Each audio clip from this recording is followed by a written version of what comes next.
Mga bagay na natutunan natin mula sa pag-ibig. May isang bagay na hindi natin masyadong napag-uusapan, kung paano hinuhubog ng mga relasyong nakita natin noong bata tayo ang pagtingin natin sa pag-ibig. Naiisip ko ang lolo at lola ko. Sa labas, mukha silang perpekto.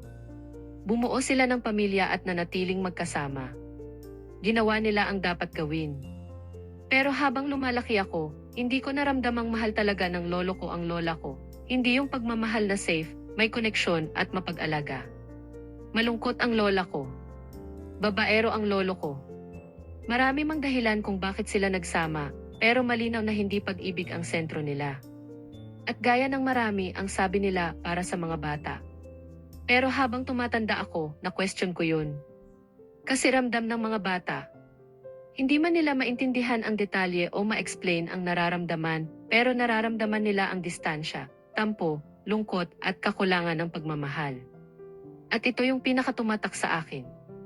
Hindi lang natututo ang bata sa sinasabi natin. Natututo sila sa nakikita nila. Nakikita nila kung paano mag-usap ang mga magulang. Kung paano binibigay o ipinagkakait ang pagmamahal. Kung ano ang tinitiis. Kung nananatili pa rin kahit hindi na masaya. Kung hinaharap ba ang gulo o iniiwasan. Kung ang pag-ibig ba ay payapa o masakit.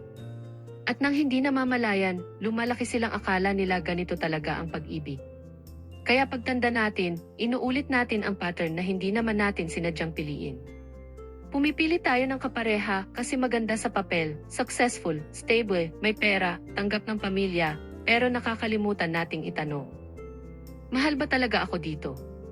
Safe ba akong maging ako? Mahal ko ba talaga siya?